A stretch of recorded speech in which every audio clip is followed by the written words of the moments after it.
In this episode, Don Bosco has a dream sent from God that cautions us about the near occasions of the sin of impurity.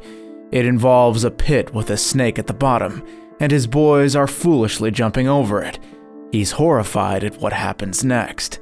You're watching The Miracles and Prophecies of St. John Bosco, a project of America Needs Fatima. I'm your host, Matthew Miller.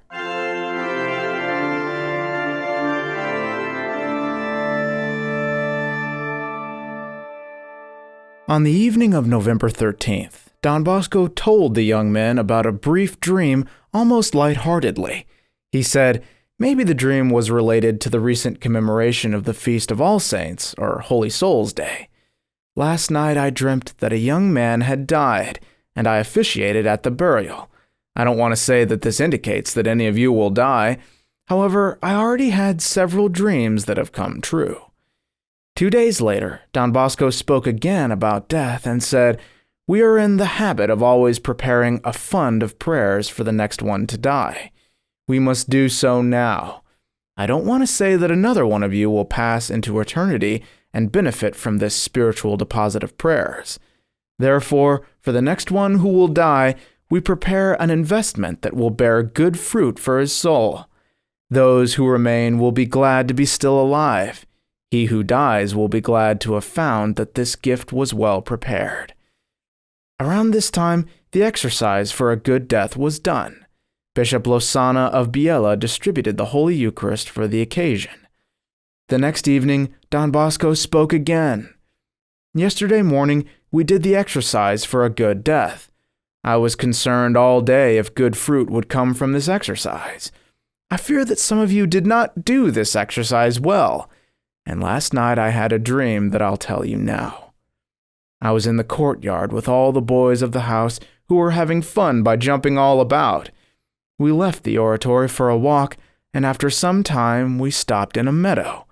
There the boys resumed their games and competed with one another in jumping. In the middle of the meadow, I caught sight of a well without any enclosure around it. I went to make sure that it did not present any danger. Inside, I saw a terrible snake at the bottom. It was as big as a horse or even an elephant. It was short and thus appeared shapeless. It was full of yellowish spots. I withdrew trembling and saw that most youngsters were jumping from one side of that well to the other. Strangely enough, it didn't occur to me to forbid them or warn them of the danger. I saw some little ones who were so slender that they jumped over it easily. Others who were older and heavier would jump with greater effort, but with less height. They would often fall on the edge of the well. Then the head of that frightful and monstrous serpent would appear, and he would bite the boys in one of their limbs. Despite the danger, these unwary boys were so reckless that they jumped several times in a row and were bitten many times. Then a young man said to me, referring to a companion, "Watch this one. He'll jump poorly now, and when he jumps the second time, that'll be the end of him." Seeing the boys lying on the ground, some bitten on the leg or arm, I was afflicted. Others suffered from weakened hearts. I asked them, "Why were you jumping over that dangerous well? After being bitten once and twice, why do you keep playing this deadly game?" They replied with a sigh, "We're not yet good at jumping." I replied, "Then you shouldn't be jumping." They responded again, "What do you want us to do? We're not used to jumping. We didn't think it was this risky." I watched in horror and trembled as the boy who had been pointed out to me jumped. On his second jump, he fell into the well.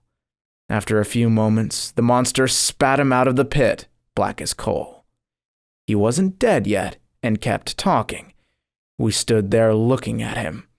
All were frightened to death while questioning him. Don Bosco gave the interpretation of the dream to his boys as follows. The pit refers to the book of Proverbs, deep hole, narrow well, a pit of perdition. The demon of impurity lies in it, as St. Jerome explains in the 11th homily on St. Paul's first letter to the Corinthians. The dream does not seem to be about souls already enslaved to sin, but about those who put themselves in danger of committing sins. The process to sin begins with the lightheartedness and joy of recreation. Thus, everyone enjoys peace of conscience, but soon the scene changes. The little ones leap unharmed and safely over the well, for their passions have not been aroused in them because they intend to do no evil. Fun absorbs their thoughts, and their guardian angels protect their innocence and simplicity. It doesn't say that they return to jump over the pit again, for perhaps they were obedient to the warning from a friend. The other older boys also jump. They have no experience, and they're not as agile as the little ones. They feel the weight of the first struggles to preserve virtue, and the serpent is hiding, ready to strike. They seem to ask, is it a mortal danger to risk jumping over that pit? They begin their leaps. The first leap represents the acts of pursuing immoral relationships, accepting impure books, or welcoming an affection into their heart that isn't moral. Instead, it's a leap that creates the habit of engaging in excessively free and overexcited acts, rejecting good companions, transgressing rules, or ignoring the warnings of superiors who give grave importance to safeguarding morals. The first jump resulted in the first wounds from the snake.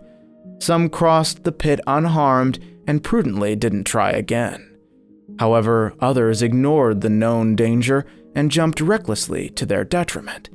Those who fell into the pit and were spat out by the monster seemed to have fallen into mortal sin. Although spiritually dead, they still hoped to be healed through the sacraments.